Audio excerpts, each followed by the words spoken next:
बुद्ध आणि त्यांचा धम्म, प्रथम खंड, दुसरा भाग.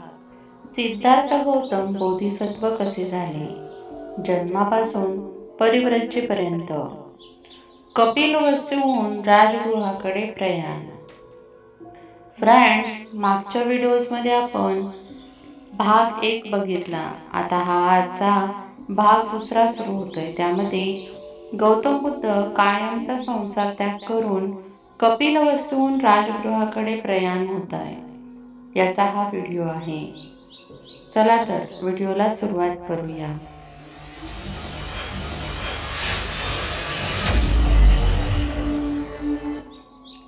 कपिलवस्तू सोडल्यावर मगध देशाची राजधानी राजगृह येथे जाण्याचा सिद्धार्थ गौतमाने विचार केला. राजा बिंबिसार हा तिथे राज्य करीत होता. मोठे मोठे तत्त्वज्ञ आणि विचारवंत यांनी राजगृहे आपली मुख्य निवासस्थान बनविले होते. हा विचार मनात ठेवून गंगेच्या वेगवान प्रवाहाची तमा न बाळगता तो तिचा पात्र ओलांडून पलीकडे गेला. वाटेत तो प्रथम साकी नावाच्या एका ब्राह्मण योगिनीच्या आश्रमात थांबला. नंतर तो पुढे पद्मा नावाच्या एका ब्राह्मण योगिनीच्या आश्रमात गेला आणि मग रैवत नावाच्या ब्राह्मण ऋषीच्या आश्रमात जाऊन राहिला. त्या सर्वांनी त्याचे आदरातिथ्य केले. त्याचे आकर्षक व्यक्तिमत्व, उदात्त वागणूक आणि इतर सर्व पुरुषांना मागे टाकणारे त्याचे विलोभनीय सौंदर्य पाहिल्यावर त्या प्रदेशातील लोक त्यांनी अंगावर संन्याशाचे कपडे घातलेले पाहून आश्चर्य करू लागले. त्याला पाहिल्यावर दुसरीकडे जात असलेला मनुष्य निश्चल उभा राही, तर उभा असलेला मनुष्य त्याच्या मागोमाग चालू लागे. सावकाश आणि गंभीरपणे चालत असलेला मनुष्य धावू लागली, तर बसलेला मनुष्य एकदम उठून उभा राही. काही लोक त्याला दोन्ही हातांनी वंदन करीत, तर काही पुच्छ बुद्धीने मस्तक नमवून त्याला अभिवादन करीत.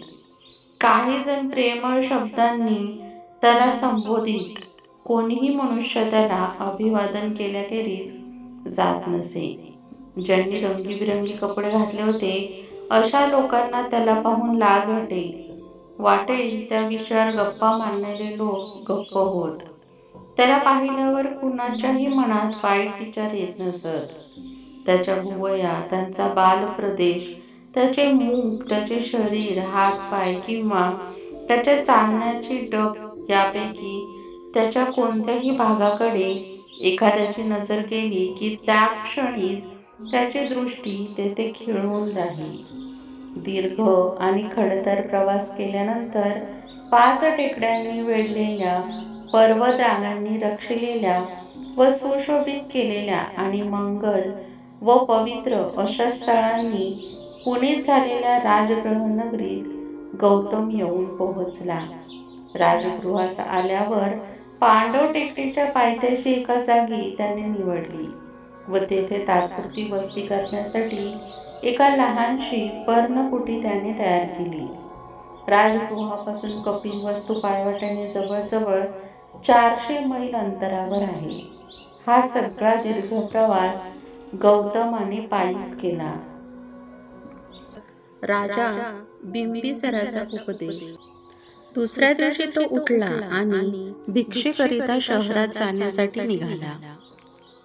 फार मोठा जमाव त्यावेळी त्याच्या भोवती जमला.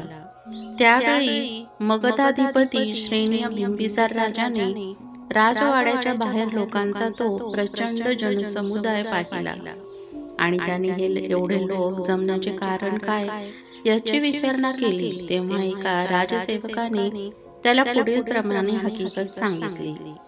त्याच्याबद्दल ब्राह्मणांनी असे भविष्य वर्तवले होते की हा एकतर उच्चतम ज्ञान प्राप्त करून घेईल किंवा या पृथ्वीचा सम्राट होईल. तोच या शाक्यांच्या राजाचा पुत्र आहे. त्यालाच पाहण्यासाठी लोक गर्दी करत आहेत. हे ऐकून आणि त्याचा अर्थ मनात ओळखून राजाने त्या सेवकाला लगेच आज्ञा दिली की जा, जो कोणाकडे जात आहे ते पाहून मला येऊन सांग. तो सेवक राजाची आज्ञा होताच त्या राजपुत्राच्या मागे मागे जाऊ लागला. स्थिर नेत्रांनी आपल्या पुढील केवळ जोखड भर अंतरापर्यंतच पाहता शरीराचे अवयव आणि मनात भरकटणारे विचार कया ठेवून तो याचक श्रेष्ठ सावकाश आणि मोजून पावले टाकीत हळू आवाजात भिक्षा मागत चालला होता. मिळेल ती भिक्षा स्वीकारून तो पर्वताच्या एका निवांत कोपऱ्यात जाऊन बसला आणि तिथे अन्न सेवन करून तो पांडव टेकडीवर चढून गेला. लोद्र वृक्षकांनी फेडले दाटलेल्या आणि मयुरांच्या केकारवांनी निधारलेल्या त्या अरण्यात रक्तरंगाची वस्त्रे धारण केलेले तो मानव जातीचा सूर्य पूर्व दिशेच्या पर्वताराजावरील बाल सूर्यासारखा तळपू लागला. याप्रमाणे त्याला लक्षपूर्वक पाहिल्यावर त्या राजसेवकांनी राजाला सर्व हकीकत सांगितली आणि राजाने जेव्हा ती ऐकली तेव्हा अति आदराने आणि मोजकाच लवाजमा घेऊन तो स्वतः तिकडे जाण्यास निघाला. पर्वताप्रमाणे धिप्पाड असा तो राजा टेकडी चढून गेला. त्या ठिकाणी आसनस्थ आणि जितेंद्रिय असा तेजस्वी गौतम त्यांच्या दृष्टीने पडला. जणू काही तो पर्वत हलत असून स्वतः गौतम हा त्या पर्वताचा शिखर आहे असा त्याला भास झाला. शारीरिक सौंदर्य आणि पूर्व मनःशांती यामुळे वैशिष्ट्यपूर्ण दिसणाऱ्या गौतमाला त्या नराधिपाने पाहिले आणि आश्चर्यचकित होऊन प्रेमपूर्ण आदरभावाने तो त्याच्याजवळ गेला. बिंबिसाराने मोठ्या आदराने त्याच्याजवळ जाऊन त्याच्या शरीर स्वास्थ्याविषयी विचारपूस केली आणि गौतमाने तितक्याच ममत्वाने आपले मन स्वस्थ व शरीर सर्व व्याधींपासून मुक्त असल्याची खात्री दिली.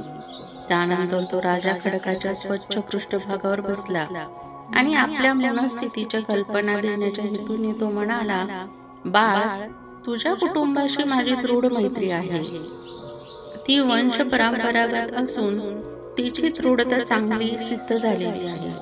म्हणूनच तुला काही सांगावे अशी इच्छा माझ्या मनात निर्माण झाली आहे. माझे प्रेमाचे शब्द तू नीट ऐक. सूर्यापासून त्याचा प्रारंभ झाला आहे असा तुझा वंश. नवतारुण्य, डोळ्यांना भुरळ घालणारे सौंदर्य याचा मी जेव्हा विचार करतो तेव्हा मला अचंबा वाटते की इतर सर्व गोष्टींशी इतका विसंगत असा राजउपभोगापेक्षा सर्वस्वी संन्यासाचे जीवन जगण्याचा हा तुझा निर्धार तुझ्या मनात कसा निर्माण झाला? तुझ्या अवयवांना रक्तचंदनाचा सुगंधच योग्य आहे. रक्तवर्णाची ही जाडी भेडी वस्त्रे त्यांना शोभत नाहीत. त्या तुझ्या हाताने प्रजाजनांचे रक्षण करावे. दुसरे दिलेले अन्न धारण करणे त्याला शोभत नाही. म्हणून सौजन्यशील योगा, जर तुला तुझ्या वडिलांचे राज्य नको असेल तर माझ्या अर्ध्या राज्याचा तू औदार्याने स्वीकार कर. याप्रमाणे तू केलंस तर तुझ्या आत्मस्वीकारांना दुःखाचे कारण होणार नाही. कालांतराने सार्वभौम सत्ता देखील अखेरीस धीरगंभीर अशा पुरुषांच्या आश्रयासाठी धावते. म्हणून या बाबतीत तू मला उपकृत कर. सज्जनांच्या सहाय्यामुळे सज्जनांना उत्कर्ष जास्त प्रभावी ठरतो. परंतु तुझ्या वंशभिमानामुळे जर तुला माझ्याविषयी विश्वास वाटत नसेल तर अगणित अशा सज्ज असलेल्या सैन्यात आपल्या बाणांसह सामील हो आणि मला मित्र मानून आपल्या शत्रूंना जिंकण्याचा प्रयत्न कर. म्हणून तू यापैकी एक गोष्टीचा स्वीकार कर. धर्म, संपत्ती आणि सुख यांच्या नियमांना अनुसरून तू वाग. प्रेम आणि इतर गुण यांना तू अनुसर. जीवनाची ही 3 उद्दिष्टे आहेत. जेव्हा माणसे मरतात तेव्हा केवळ या जगापुरताच त्यांचा अंत होतो. म्हणून जीवनाच्या या 3 उद्दिष्टांना अनुसरून त्यांची फलप्राप्ती करून घेण्यास तुझे हे व्यक्तिमत्व कारणीभूत होते. असे म्हणतात की धर्म, संपत्ती आणि सुख यांची ज्यावेळी संपूर्ण प्राप्ती होते त्यावेळी मानवी जीवनाचा हेतू पूर्ण होतो. धनुष्याची दोरी खेचण्यास लायक असलेले हे तुझे दोन बलवान भाऊ निरुपयोगी राहू देऊ नकोस. तेही पृथ्वीचाच काय पण त्रैलोक्य जिंकण्यास अधिक समर्थ आहेत. मी तुला हे प्रेमामुळे सांगत आहे, सत्ता किंवा उद्धटपणामुळे नव्हे. तुझा या याचक वेश पाहून माझे मन अनुकंपाने भरून आले आहे आणि मी अश्रू ढाळीत आहे. याचकाचे जीवन जगू इच्छिणाऱ्या गौतमा, नामवंत अशा तुझ्या वंशाला साजेसे तुझे सौंदर्य वार्धक्य येऊन नष्ट होण्यापूर्वी वेळ गेली नाही तोपर्यंत आत्ताच सर्व सुखांचा उपभोग घे. वृद्ध मनुष्य धर्माने पुण्य मिळू शकतो. सुखभोगाच्या दृष्टीने वृद्धकाळ असह्य असतो. म्हणून असे म्हणतात की सुखे ही तरुणांसाठी असतात. संपत्ती मध्यम वयस्कर पुरुषांसाठी असते आणि धर्म वृद्धांसाठी असतो. आजच्या या जगात यौवन हे धर्म व संपत्ती यांचा शत्रू आहे. आपण स्वतःला सुखभोगण्यापासून दूर ठेवण्याचा कितीही प्रयत्न केला तरी आपण त्यांना टाळू शकत नाही. म्हणून जिथे जिथे सुखे सापडतील तिथे तिथे तुझ्या यौवनाने त्यांचा उपभोग घ्यावा. वृद्धत्वाची प्रवृत्ती चिंतनाकडे असते. ते गंभीर आणि शांत राहण्याच्या बाबतीत तत्पर असते. फारसे आयास न करता अपरिहारपणे ते विकार विरहित होते. लज्जा हेही त्याचे कारण आहे. म्हणून चंचल बाह्य वस्तूंकडेच आकर्षित होणाऱ्या, निष्काळजी, उतावळ्या आणि दूरदृष्टी नसलेल्या यौवनाच्या फसव्या कालखंडांपासून बाहेर पडल्यावर लोक अरण्यात सुरक्षितपणे सुटका झालेल्या माणसांप्रमाणे सुटकेचा निश्वास टाकतात.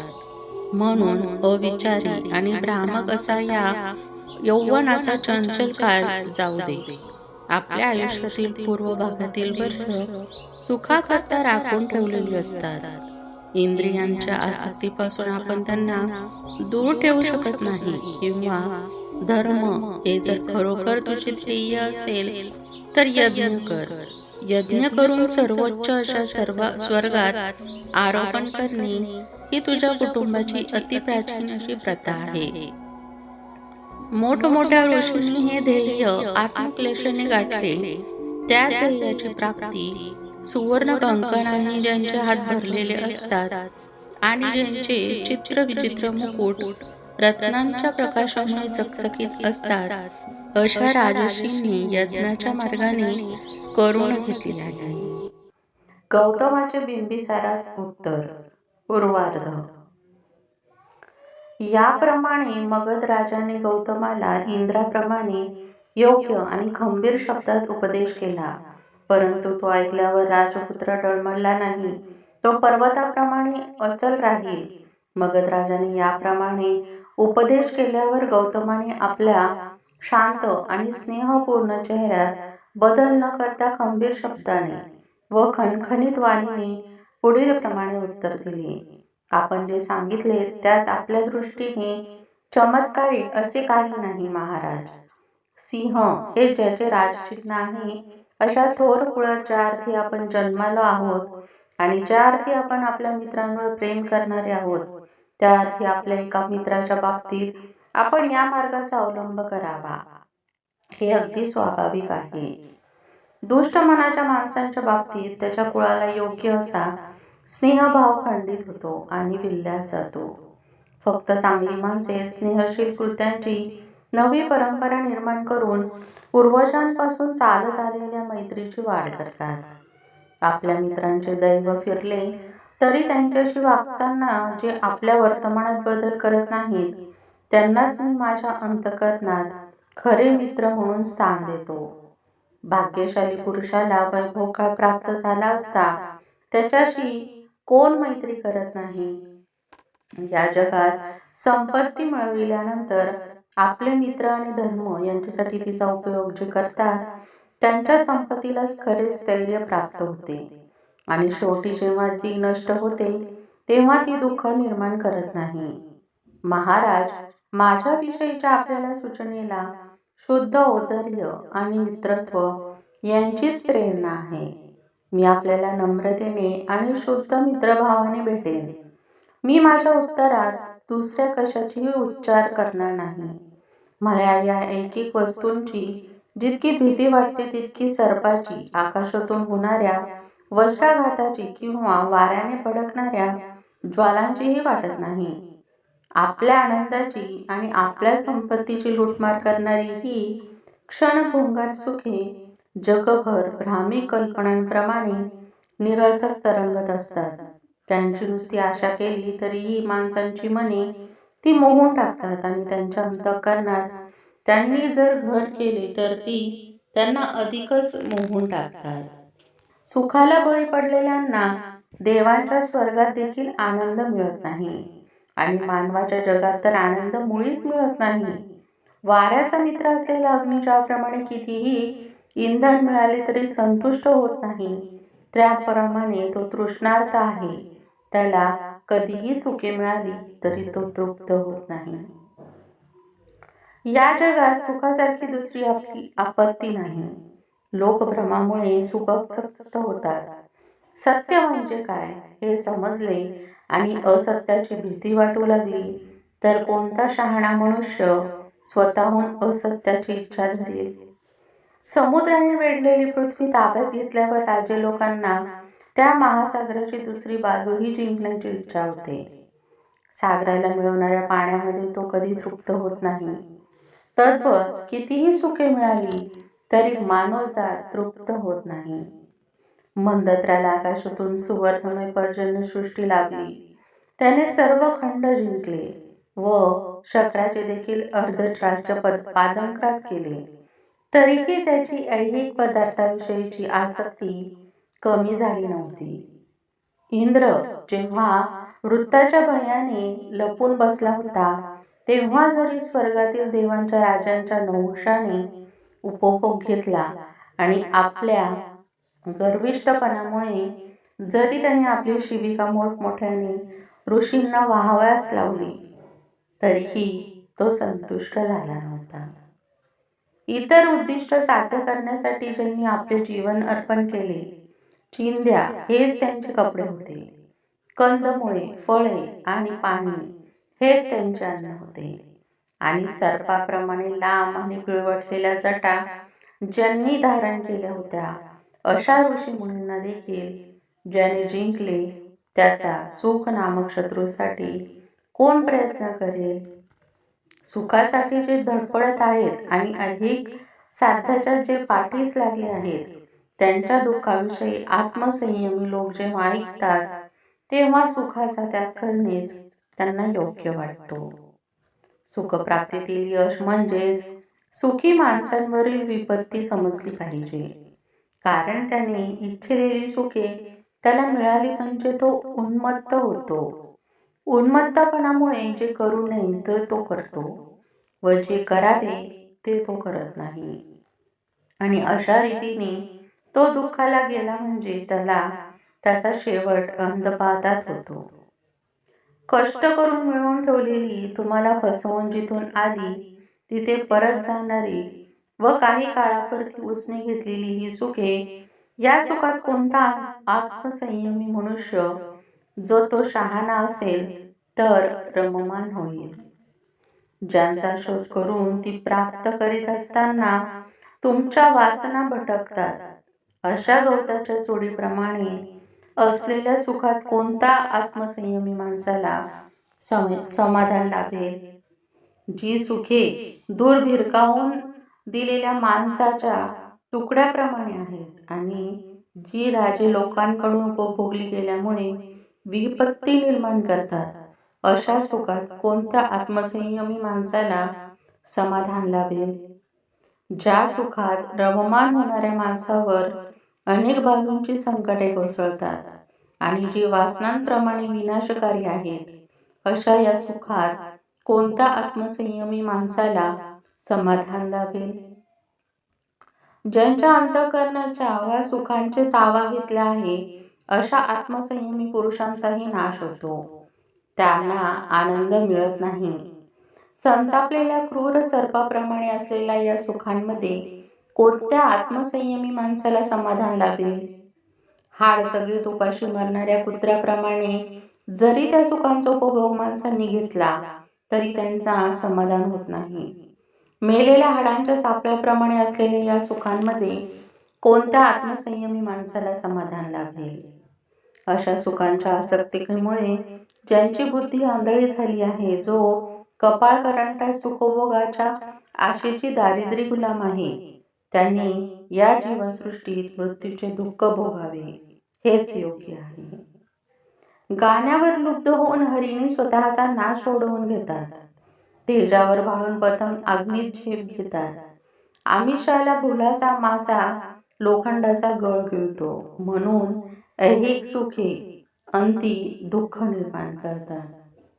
सुख म्हणजे उपभोग असे सर्वसाधारणपणे मानले जाते. कसोटीला लागल्यास त्यांपैकी एकही उपभोगण्याच्या योग्यतेचे आहे असे आढळत नाही. सुंदर वस्त्रे आणि इतर सुखे म्हणजे पदार्थांची केवळ सोबती होत. दुःखांवरील उपाय एवढेच त्यांचे महत्त्व मानले जाते.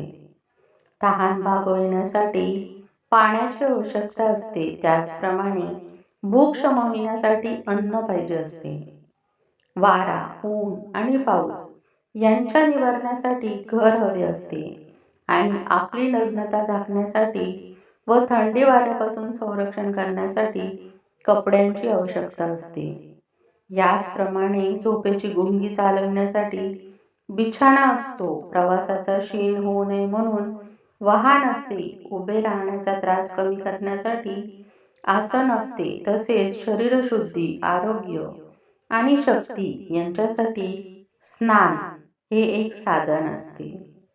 म्हणून बाह्य वस्तू म्हणजे मानवाच्या दुःख निवारणाची साधने होत. ते आनंदाच्या उपभोगाचे मार्ग नव्हेत. केवळ प्रतिबंधक उपाय म्हणून ज्यांचा उपयोग केला जातो अशा त्या बाह्य वस्तूपासून आपल्याला आनंदाचा उपभोग मिळतो असे कोणता शहाणा मनुष्य मान्य करेल? पित्तकृपाच्या तापाने फणफणल्यामुळे शीतलतेच्या उपाययोजनांनी दुःख कमी करण्यात गुंतला असताना तो जो उपाययोजना म्हणजेच आनंदाचा उपभोग असे समजतो, तो सुखांना आनंद हे नाव देतो. ज्या अर्थी सर्व सुखांमध्ये चंचलता आढळून येते, त्या अर्थी मी त्यांना आनंद हे नाव देऊ शकत नाही. कारण सुखामागून दुःख येणे हेच मुळी त्याचे वैशिष्ट्य आहे. भरपूर कपडे आणि सुगंधी कोरफड या वस्तू हिवाळ्यात सुखदायक असतात, परंतु उन्हाळ्यात त्रासदायक ठरतात. आणि चंद्रकिरण व चंदन उन्हाळ्यात सुखदायक असतात, पण हिवाळ्यात दुःखदायक ठरतात. सर्वांना माहीत असलेला फायदा आणि तोटा या आणि इतर अनेक परस्पर विरुद्ध जोड्यांच्या जंगलातील प्रत्येक वस्तूशी अविभाज्य संबंध आहे. म्हणून जगात कोणताही मनुष्य संपूर्ण सुखी नाही किंवा संपूर्ण दुःखी नाही. सुख आणि दुःख यांचे स्वरूप संमिश्र आहे असे जेव्हा मला दिसून येते, तेव्हा राजपद आणि गुलामगिरी या दोन्ही गोष्टी एकच आहेत असे मी समजतो. राजा नेहमीच हसत नसतो किंवा गुलाम नेहमीच दुःखात नसतो. राजा होणे म्हणजे अधिक व्यापक अशा जबाबदाऱ्या स्वीकारणे होय. आणि म्हणून राजाची दुःखे मोठी असतात. कारण राजा हा खुंटीसारखा असतो. तो जगासाठी त्रास सहन करीत असतो. जे राजपद जगण्याची भीती असते आणि ज्याला कपटीपणाचे वर्तन आवडते, अशा राजपदावर जर राजाची निष्ठा असेल तर तो राजा दुर्दैवी होय. आणि या उलट जर त्यावर त्याची निष्ठा असेल तर त्याला भित्र्या राजाला सुख तरी कसे मिळणार? आणि संबंध पृथ्वी जिंकल्यावर जर फक्त एकाच शहराचा उपयोग वस्ती स्थानात म्हणून होऊ शकतो आणि त्यातही जर फक्त एकच घर हे निवारस्थान होऊ शकते, तर मग राज्यपद म्हणजे केवळ इतरांसाठी केलेले कष्टच नव्हेत काय? आणि राजपद स्वीकारल्यावर सुद्धा वस्त्रांच्या एका जोडीपेक्षा अधिक कपड्यांची त्याला आवश्यकता असते आणि केवळ भूक शमविण्याइतके अन्न त्याला पुरेसे असते. त्याचप्रमाणे फक्त एक बिछाना आणि एक आसन एवढ्यांचीच राजाला गरज असते. याखेरीज इतर वस्तू या केवळ अभिमानाने मिरवण्यासाठीच असतात. आणि समाधान लाभावे म्हणून जर या सर्व फलांची अपेक्षा असेल तर राजाशिवायही मी संतुष्ट राहू शकेन.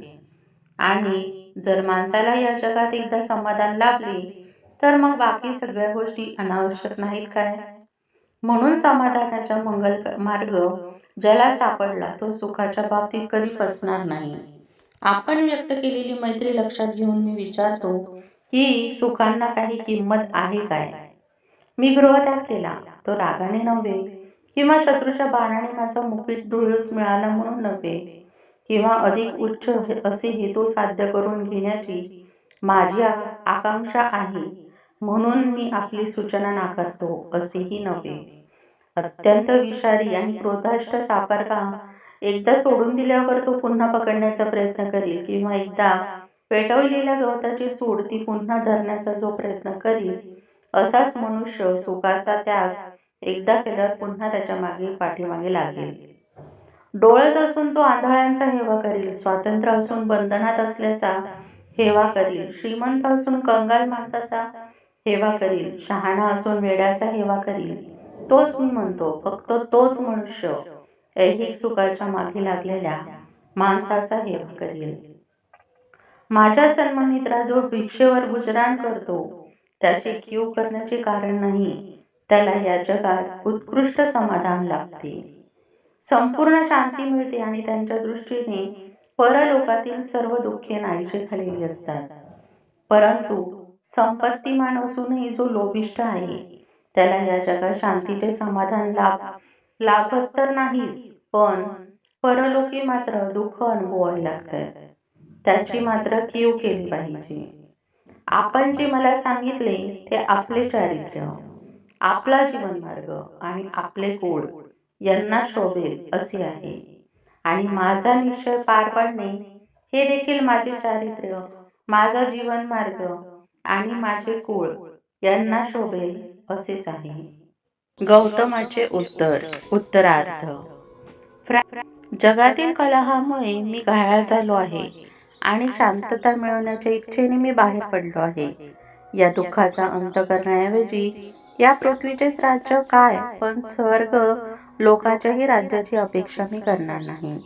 आणि महाराज, 3 पुरुषार्थांचा पाठपुरावा करणे हा मानवाचा सर्वोच्च उद्देश आहे. हे जे आपण मला सांगितले आणि जे इष्ट आहे असे मला वाटते ते दुःख होय असे आपण म्हणता.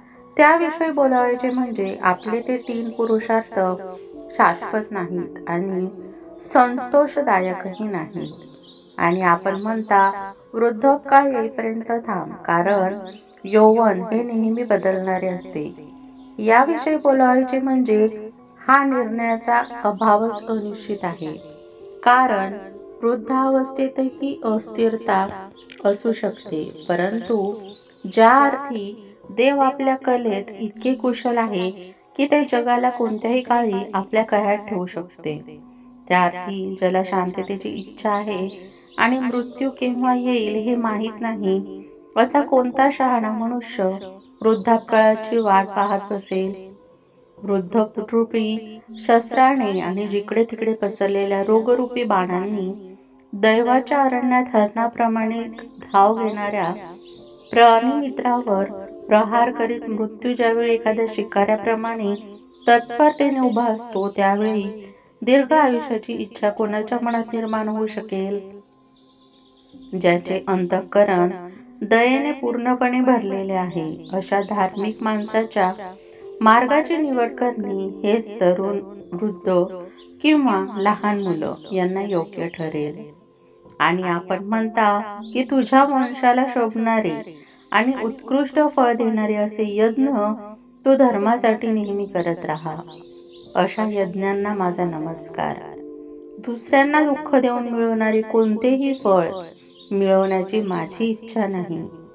भावी फळाच्या आशेने असहाय्य पशुला ठार करण्याने यज्ञाचे फळ जरी शाश्वत मिळणारेही असले तरी देखील दयाशील आणि सहृदय माणसाच्या दृष्टीने ते अयोग्य कृती ठरेल. आत्मसंयमन, नैतिक आचरण आणि वासनेने संपूर्ण अभाव हा खरा धर्म जरी दुसऱ्या एखाद्या अगदी निराळ्या नीतिनियमात बसत नसला तरी देखील केवळ हत्या करून सर्वोत्कृष्ट फळ मिळते असे म्हटले जाते. त्या यज्ञाच्या नियमानुसार वागणे योग्य होणार नाही. दुसऱ्याला दुःख देऊन मिळवलेले जे समाधान माणसाला या जगात असताना लाभते ते देखील शहाण्या दयाशील अंतःकरणातील तिरस्करणीयच वाटते. तर मग अदृश्य असलेल्या दुसऱ्या जगातल्या माणसाला सुख मिळते हे म्हणणे त्याला किती तिरस्कारणीय वाटेल. भावी फळासाठी कृती करण्याचा मोह मला पडत नाही महाराज. पुढच्या जन्माच्या कल्पनेत माझे मन रमत नाही. असल्या कृती अनिश्चित असतात आणि ढगातून कोसळणाऱ्या पावसाने मारा होत असलेल्या रोपट्याप्रमाणे त्या आपल्या मार्गावर हेलकावे खात असतात. स्वतः राजाने आपले हात जोडून उत्तर दिले, तुझी इच्छा तू पूर्ण करण्यास माझी हरकत नाही. तुला जे जे करावयाचे आहे ते ते सिद्धीस गेल्यानंतर मला भेटण्याची कृपा कर. पुन्हा भेटण्याचे निश्चित आश्वासन गौतमाकडून घेतल्यावर राजा आपल्या सेवकांसह राजवाड्याकडे परतला. शांततेची वार्ता. गौतम राजगृहात असताना तेथे आणखी 5 परिव्राजक आले आणि त्यांनी देखील गौतमाच्या झोपडी शेजारीच आपली झोपडी बांधली.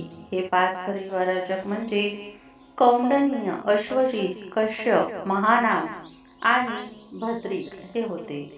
ते देखील गौतमाचे रूप पाहून थक्क झाले आणि त्यांनी परिव्रजा काम स्वीकारली असावी याचा त्यांना प्रश्न पडला. राजा बिंबिसाराने त्याला याविषयी असे विचारले तसेच त्यांनीही विचारले. आपल्या परिव्रजा कोणत्या स्थितीत स्वीकारावी लागली हे जेव्हा त्यांनी त्यांना समजावून सांगितले तेव्हा ते म्हणाले, आम्ही त्याबद्दल ऐकले आहे, परंतु तुम्ही निघून आल्यानंतर काय काय घडले हे तुम्हाला माहिती आहे का? सिद्धार्थ म्हणाला, नाही. नंतर त्यांनी सांगितले की त्यांनी कपिलवस्तू सोडल्यानंतर कोलियांशी युद्ध करण्याविरुद्ध शाक्यांनी फार मोठी चळवळ केली.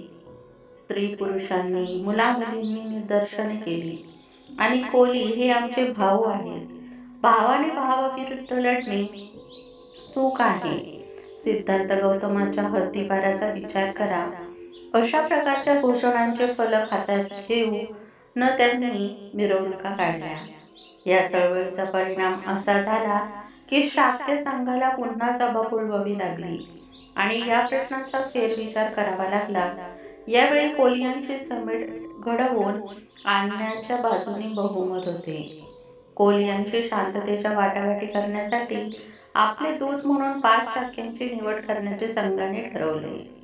कोलियांनी जेव्हा हे ऐकले तेव्हा त्यांना फार आनंद झाला. त्यांनी शाक्यांच्या दुधाशी वाटाघाटी करण्यासाठी 5 कोलियांची निवड केली. दोन्ही बाजूंच्या दूतांची सभा झाली आणि एक कायम स्वरूपाचे लवाद मंडळ नेमण्याविषयी त्यांच्यात एकमत झाले. रोहिणी नद्याच्या पाण्याच्या वाटपाबाबतीत प्रत्येक वाद मिटण्याचा या मंडळाला अधिकार देण्यात आला आणि त्याचा निर्णय दोन्ही बाजूंना बंधनकारक ठरविण्यात आला. याप्रमाणे भेडसावणाऱ्या युद्धाचा शेवट शांततेत झाला. कपिलवस्तू येथे काय घडले हे गौतमाला सांगितल्यानंतर ते परिव्राजक म्हणाले, आता यापुढे तुम्ही परिव्राजक म्हणून राहण्याची आवश्यकता नाही. मग तुम्ही घरी जाऊन आपल्या कुटुंबाबरोबर का राहत नाही? सिद्धार्थ म्हणाला, ही शुभवार्ता ऐकून मला फार आनंद झाला आहे. हा माझा विजय आहे. परंतु मी घरी जाणार नाही. मी जाता कामा नाही. यापुढेही मी परिव्राजकच राहिले पाहिजे. त्या 5 परिव्राजकांचा पुढचा कार्यक्रम काय आहे हे गौतमाने त्यांना विचारले. त्यांनी उत्तर दिले, आम्ही तपस्या करण्याचे ठरविले आहे. आम्ही आमच्या बरोबर का येत नाही? सिद्धार्थ म्हणाला, लवकरच येईन, पण प्रथम मला इतर मार्गांची परीक्षा केली पाहिजे. नंतर ते 5 परिव्राजक निघून गेले. नव्या परिस्थितीतील समस्या. कोलीय आणि शाक्य यांनी केलेल्या समेटाची त्या 5 परिव्राजकांनी जी बातमी आणली तिने गौतम फार अस्वस्थ झाले. एकट्याच राहिल्यावर आपल्याला स्वतःच्या स्थितीविषयी तो विचार करू लागला आणि आपली परिवाराच्या पुढे चालू ठेवण्याचे काही कारण आहे किंवा काय हे ते ठरवू लागला. त्याने स्वकीयांचा त्याग कशासाठी केला होता त्याने स्वतःलाच विचारले. युद्धाला त्याचा विरोध असल्यामुळे त्याने घर सोडले होते. आता ज्या अर्थी युद्ध संपले आहे त्या अर्थी माझ्या पुढे काही प्रश्न शिल्लक राहिले आहे काय? युद्ध संपले याचा अर्थ माझ्या पुढे प्रश्न सुटला असा होतो काय? खोल विचार केल्यावर तो सुटला नाही असेच त्याला वाटले. युद्ध समस्या ही मूलतः कलह समस्या आहे. एका अधिक विशाल समस्येचा तो केवळ एक भाग आहे.